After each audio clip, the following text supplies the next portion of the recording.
छोटू की लाश मिले 3 घंटे से ज्यादा हो चुके थे। पुलिस की टीम अपनी छानबीन में जुट गई थी।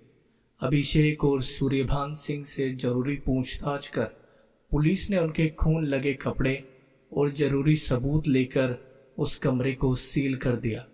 पुलिस के लौटते ही दोनों ने स्नान कर नए कपड़े पहने।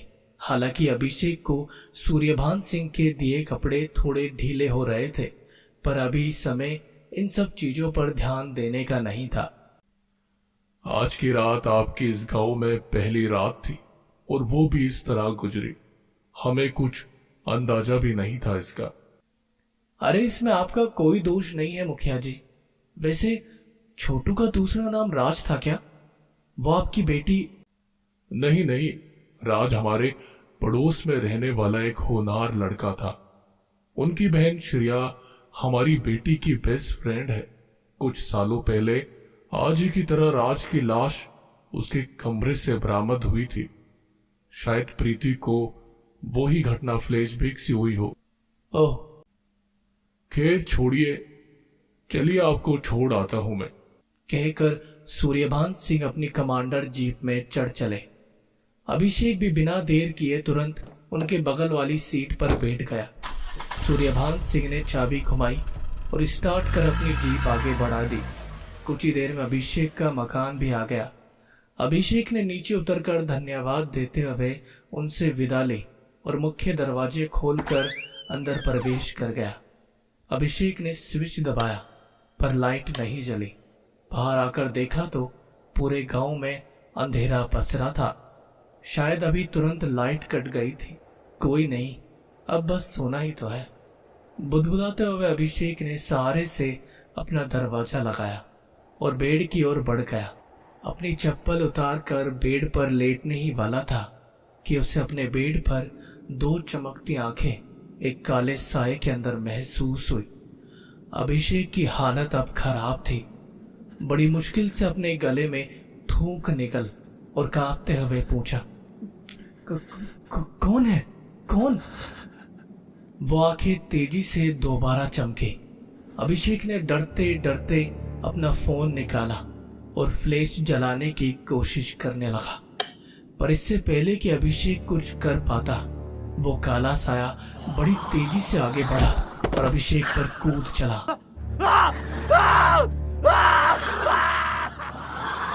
अभिषेक की चीख निकल गई। दोनों आपस में एक दूसरे से चिपक चुके थे।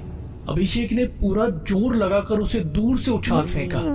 तभी कमरे का बल्ब जला और चारों तरफ रोशनी जगमगा उठे। सामने देखा तो एक काली बिल्ली पूंछ हिलाते हुए बाहर की ओर भागी। अरे यार, मन में बुदबुदाते हुए अभिषेक भी बेड पर लेट गया। अगली सुबह अभिषेक की नींद जल्दी खुल गई थी। तैयार होकर समय से हल्का पहले ही वो कॉलेज जा पहुंचा। वहां के प्रिंसिपल सुबोध कांत जी ने बड़े ही भाव से उनका स्वागत किया। कॉलेज की क्षमता के अनुसार छात्र काफी कम नामांकित थे और उनके आने की संख्या और भी कम थी, पर फिर भी अभिषेक ने पूरे उत्साह के साथ पहला इंट्रोडक्शन क्लास दिया। ऐसी परिस्थिति में भला कौन रहना चाहेगा? न बच्चे हैं न प्रोफेसर। अब अगर मैं चला भी जाऊं तो लोग कहेंगे कि नया प्रोफेसर भी भूत प्रेत के डर से भाग गया। मन में बुदबुदाते हुए अभिषेक स्टाफ रूम की ओर बढ़ चले जा रहा था कि तभी उसके पांव किसी की आवाज को सुनकर ठिठक गए। आवाज जानी पहचानी थी। वही मधुर आवाज, वही कहने का अंदाज और वही खिलखिलाहट। अभिषेक की धड़कनें बढ़ गई थी। स्टाफ रूम में प्रवेश करते ही अभिषेक रोमांचित हो उठा। पहले की सारी स्मृतियां फ्लैशबैक सी हुई। सामने की कुर्सी पर बैठी हुई श्रेया किसी के साथ फोन पर व्यस्त थी। अभिषेक को देखते ही वह थोड़ा संकुचाई और फोन रख दिया। दोनों की नजरें एक दूसरे के अगल बगल झांक रही थी। Good morning. एक साथ ही दोनों बोल पड़े। अभिषेक ने धीरे से पास पड़ी कुर्सी को खिसकाया और बैठ गया। आप यहाँ कैसे आई? घर में बैठकर करूंगी क्या, सोचा कुछ समय कॉलेज में बिताया जाए। मतलब कि स्टाफ की कमी चल रही है यहाँ। अनुबंध आधारित वैकेंसी निकली थी जिसे प्रीति और मैंने भरा था, तो चयनित होने के बाद आज से क्लास शुरू। अच्छा, प्रीति नहीं आई? हाँ, वो उसके घर पर घटी घटना के कारण थोड़ा परेशान है वो, आप तो जानते ही है सर। हाँ, हमें भी जरा इसके पहले कि अभिषेक अपनी बात खत्म कर पाता, उसका मोबाइल बज उठा। उसने देखा तो एक अनजान नंबर था। हेलो। एक रोबदार आवाज उधर से गूंजी। जी कौन? अभिषेक ने पूछा। इंस्पेक्टर पांडे बोल रहा हूँ अभिषेक जी, चंद्रगढ़ थाने से। उधर से आवाज आई। जी कहिए। फौरन चले आइए, कुछ काम है। ठीक है, आते हैं, कहकर अभिषेक ने फोन कट कर दिया। कहीं जा रहे हैं आप? श्रेया ने पूछा। हाँ, वो थाने से इंस्पेक्टर ने बुलाया है, अभी तो जाना पड़ेगा। आप प्रीति के पापा को बोल दीजिए ना फोन करके, वो मैनेज कर लेंगे, नहीं तो उनके साथ में ही जाइएगा। श्रेया थोड़ा चिंतित स्वर में बोली। अरे नहीं, हर जगह पैरवी अच्छी बात नहीं, कुछ पर्सनल बात होगी तो ही ना बुलाया होगा। आता हूँ मिलके, कहकर अभिषेक ने तुरंत ही प्रिंसिपल को सारी बात बताकर थाने की ओर चल दिया। आखिर मुझे क्यों फोन किया होगा उसने? उस दिन तो मुखिया जी ने कहा था कि सब मैनेज कर लेंगे, फिर क्या बात हो गई? कहीं पुलिस को मुझ पर शक तो नहीं? यूं ही कई सारे प्रश्नों की उधेड़-बुन में अभिषेक थाने में इंस्पेक्टर की टेबल के सामने लगी कुर्सी पर बैठा हुआ था। तभी सामने की टेबल पर एक फाइल पटकते हुए इंस्पेक्टर पांडे कुर्सी पर बैठा। अभिषेक ने खड़ा होना चाहा तो उसने हाथों से ही बैठने का इशारा किया। तो आप ही है अभिषेक जी, कॉलेज के नए प्रोफेसर? मुंह से गुटखा चबाते हुए इंस्पेक्टर पांडे ने पूछा।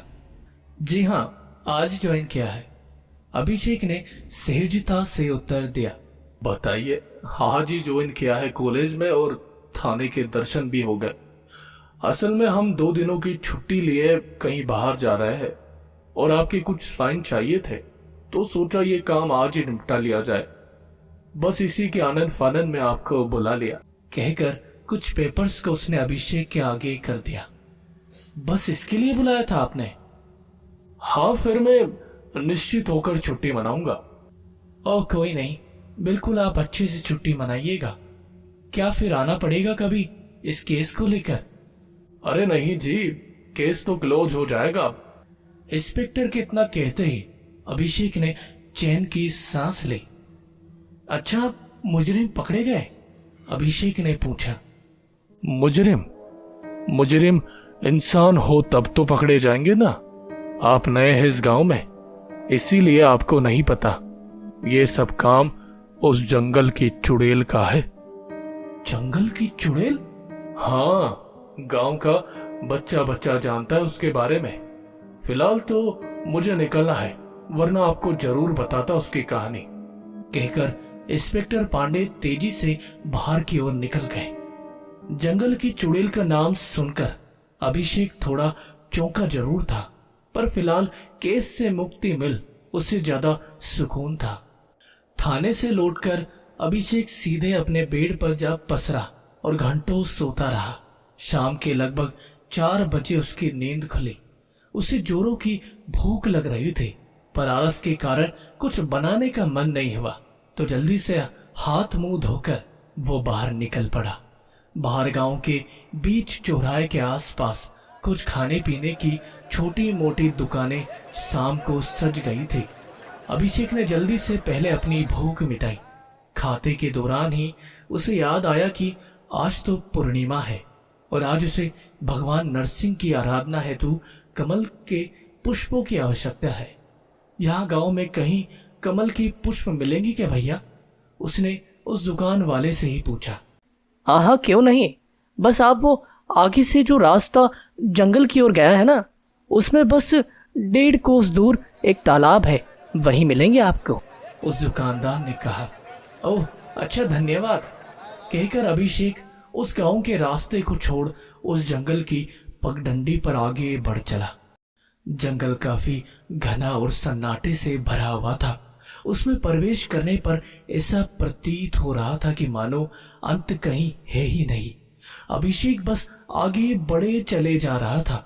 रास्ते में मिलने वाली झाड़ियों से साफ हो रहा था कि इस रास्ते पर चहल पहल ना के बराबर ही होगी। लगभग आधे घंटे तक चलने के बाद तालाब दिखाई दिया। तालाब के आसपास काफी नरम घास थी। किनारे पर फलों के वृक्ष थे जिन पर कई पक्षियों ने अपना घोंसला बनाया हुआ था। इस मनोहर दृश्य को देखकर अभिषेक अपनी यात्रा की थकान भूल गया। वो तालाब कमल के पुष्पों से भरा हुआ था। वह काफी गहरे पानी में आगे की ओर थे। सामने सूर्य भी अब डूबने को हो चला था। उसने अपनी घड़ी देखी तो शाम के 5 बजने वाले थे। अगर कमल तोड़ने जाऊंगा तो भीग ही जाऊंगा और इतना समय अब शेष नहीं है कि घर जाकर दोबारा नहाऊं और संध्या संपन्न करूं। आज स्नान यहीं कर संध्या पूजन कर लेता हूं। ऐसा विचार करके उसने अपने कपड़े उतारे और गमछा लपेटकर तालाब में छलांग लगा दी। तालाब के शीतल जल में स्नान कर अभिषेक को बहुत ही अच्छा महसूस हुआ। जी भरकर नहाने के बाद वो कमल के पुष्प लेकर बाहर निकला और शाम की पूजा कर बाहर लौटने लगा। तभी उसे दूर से किसी औरत की आवाज सुनाई देने लगी। एक क्षण के बाद उसे ऐसा लगा कि जैसे उसे भ्रम हुआ हो, पर तभी दोबारा वही पुकार सुनाई दी। उसने बिना कुछ सोचे समझे उसी दिशा में अपने कदम बढ़ा दिए। कुछ देर बाद वो आवाज आनी बंद हो गई। अभिषेक ने लौटने का विचार किया, पर वो काफी दूर निकल आया था और शाम होने की वजह से रास्ता भी सही से नहीं पहचान पा रहा था। कुछ फुसफुसाहटों की आवाज उसे महसूस हो रही थी, मानो कोई अदृश्य जीव उसके आसपास मंडरा रहे हो। भूत पिशाच निकट नहीं आवे, महावीर जब नाम सुनावे। उसने मन ही मन हल्के से बुदबुदाया। वो फुसफुसाहट कुछ देर के लिए बंद हुई। फिर जैसे ही वह कुछ और दूर बढ़ा, दोबारा से वैसी ही आवाजें आने लगी। अभिषेक, अभिषेक। वातावरण में एक औरत की मीठी आवाज गूंजी। अभिषेक के पांव उस आवाज को सुन वहीं जड़ गए। तभी एक हाथ उसके कंधे पर महसूस हुआ। अभिषेक का पूरा बदन अब डर से कांपे जा रहा था। आज सुबह ही थाने में इंस्पेक्टर पांडे की जंगल की चुड़ैल वाली बात उसके दिमाग में मंडराने लगी। ये सब काम उस जंगल की चुड़ैल का है। उसने बड़ी मुश्किल से गले के भीतर थूक निकला और हिम्मत जुटा पीछे की ओर कहते हुए बोला, कौन कौन? अरे मैं प्रीति। सामने भौचक सी खड़ी प्रीति बोली। अभिषेक ने चैन की सांस ली, पर उसका दिल अभी भी जोरों से धड़क रहा था। अभिषेक वहीं बैठ गया। उसने देखा कि प्रीति और शरिया सामने खड़े उसे अजीब ही नजरों से घूरे जा रहे थे। आप ठीक तो है ना? बगल में खड़ी श्रेया ने पूछा। अब हाँ, मैं ठीक हूँ, अभिषेक ने हल्का हाफते हुए कहा। आप यहाँ कैसे आ गए? उन दोनों ने लगभग एक साथ पूछा। अभिषेक ने जल्दी से अब तक की कहानी सुनी थी उन्हें सुना दी और उनके आने का कारण पूछा। बड़ी लंबी कहानी है, बाद में बताएंगे, प्रीति बोली। जहाँ चंद्रगढ़ के सभी लोगों की कहानियां लंबी ही होती है क्या? यही सेम डायलॉग आज इंस्पेक्टर पांडे ने भी मारा था मुझे सुबह, अभिषेक ने कहा। क्या करे, ये गांव रहस्यमयी है, कहकर प्रीति ने अपना हाथ आगे बढ़ाया, जिसे पकड़कर अभिषेक उठ खड़ा हुआ और साथ चल पड़ा। सुबह श्रेया ने बताया था कि आपकी तबीयत कुछ ठीक नहीं, इसीलिए आज आप कॉलेज नहीं आए, अभिषेक ने पूछा। हाँ, सब कुछ बताऊंगी आपको, पहले यहाँ से बाहर निकलिए, रात होने को है और ये जंगल बड़ा खतरनाक है, कहकर प्रीति अपने कदम तेज करने लगी। अभिषेक को बड़ी हैरानी हो रही थी उसके जवाबों से। हालांकि उसे इस बात का सुकून जरूर था कि इन दोनों के पास आते ही वो फुसफुसाहटें सुनाई देनी अब बंद हो चुकी थी। अभिषेक के पांव के नीचे की मिट्टी थोड़ी सरक गई थी और इससे पहले कि वो खुद को संभाल पाता, वो उसी क्षण गड्ढे में समा गया। अभिषेक! श्रेया चीख पड़ी। श्रेया पागलों की तरह उस गड्ढे के आसपास मिट्टी को अपने हाथों से हटाने लगी। प्रीति भी इसी काम में उसकी सहायता करने लगी, पर गड्ढा इतना पतला और गहरा था कि उसका प्रयास पर्याप्त नहीं था। प्रीति ने अपना फोन देखा तो उसमें नेटवर्क ही नहीं था। उन दोनों को समझ ही नहीं आ रहा था कि अब क्या किया जाए। श्रेया, हमें जल्दी से घर जाकर पापा को बताना होगा, और कोई उपाय नहीं है। प्रीति बोली। नहीं, तुम जाओ, मैं यहीं तुम्हारा इंतजार करती हूँ। श्रेया ने जवाब दिया। पागल न बनो, यहाँ मैं तुम्हें अकेले नहीं छोड़ सकती। चलो यहाँ से, मैं पहले ही बहुत कुछ खो चुकी हूँ उस जंगल के कारण, अब और नहीं खोना चाहती। कहकर प्रीति ने श्रेया का हाथ पकड़कर जबरदस्ती उठाया और साथ में गांव की ओर दौड़ पड़ी। गहराई अधिक होने के कारण अभिषेक को काफी चोटें आई। उसे ठीक से हिलते भी नहीं बन पा रहा था। काफी सारी मिट्टी उसके ऊपर गिर गई थी। बड़ी ही मुश्किल से आंखें खुली उसकी। चारों ओर घना अंधेरा पसरा था। उसने ऊपर हाथ से टटोल कर देखा तो हाथ कुछ न लगा। शायद ऊंचाई काफी अधिक थी। कुछ देर के बाद जब उसमें थोड़ी हिम्मत आई तो वो धीरे से उठ बैठा। अंधेरे में उसकी आंखें अब नॉर्मल हो चुकी थी। हल्का हल्का सा उसे दिखने लगा था। उसने गौर से देखा तो चारों तरफ बड़े बड़े चट्टान पड़े थे। यहाँ कोई प्राचीन गुफा थी शायद। अभिषेक अब खड़ा हो चुका था।